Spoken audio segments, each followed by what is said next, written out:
Hello friends, thus far we have been looking at historic events, literature, personalities, institutions. Today my topic is a book.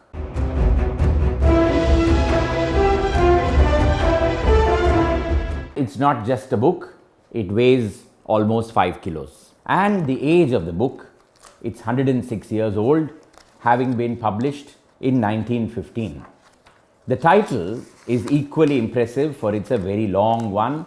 Southern India, its history, people, commerce and industrial resources.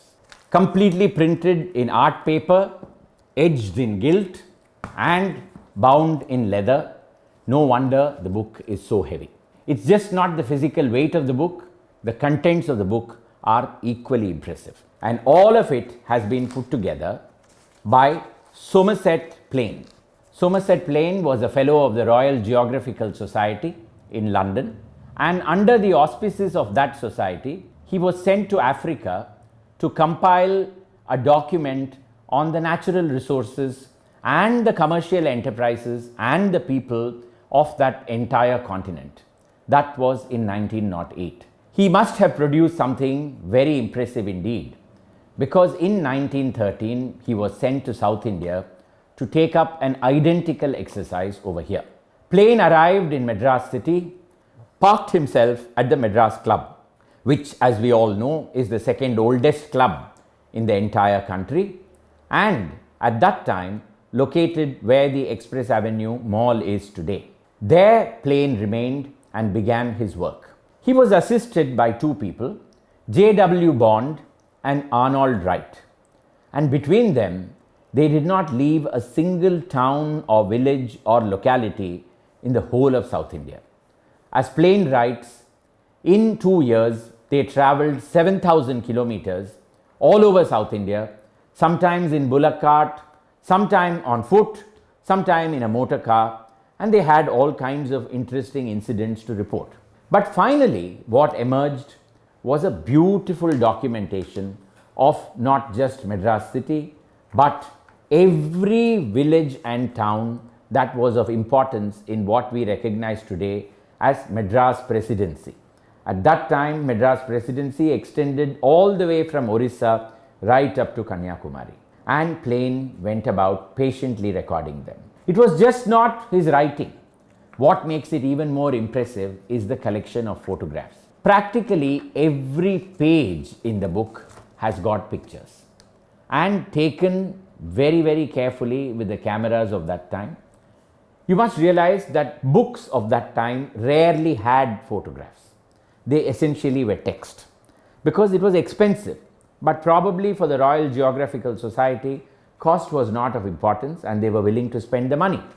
And so Plain and his team photographed everything. They photographed the cities, they photographed the people, the animals, the industries and the companies that existed at that time. What makes it very interesting is, today, by taking this book with you, of course I wouldn't advise it because it's so heavy, but by just using this book as a reference and going and standing in a place like Mount Road or Opanakara Street in Coimbatore, you can see what it looked like in 1915 and what it looks like today. For that matter, just by taking this book, you can see what it was to be in Mysore, in Coimbatore, in Salem, in Madurai, in Tiruchi, in Tanjavur, you name the place, and Plain has covered it. He also gives you very rare photographs and footage of business houses. You can see factories in production like Binni or Parry or Arbuthnot, so many other things which you can see over here. And then the First World War broke out. Plain could not go back to England. He decided to spend his time very usefully in India.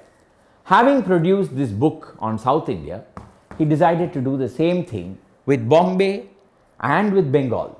And so identical volumes of the same size, probably he was a man who couldn't think of producing a book that was anything less than this. And he produced books on Bombay, Bengal Presidency, and finally came down to Colombo and did an identical documentation there as well. Not content with that, he also produced a book, Indian States, and this was a documentation of all the princely states of India, that colorful collection of Maharajas, beginning with Hyderabad and coming down to the smallest zamindaris in India, once again replete with photographs. I just don't know how this man managed to produce so many books in a span of just around 8 to 9 years. Given the technology of that time, this was prodigious output indeed. What is valuable today is that Plain's works form extremely important resources and they are works of reference. Having listened to me talk about these books, you will naturally be now wondering how to get this book. I can't give you my copy and it's too heavy to send in any case. But what you can do is you can go to the website archive.org and just type the book Somerset Plains, Southern India, and you will find the book is available as a free for download.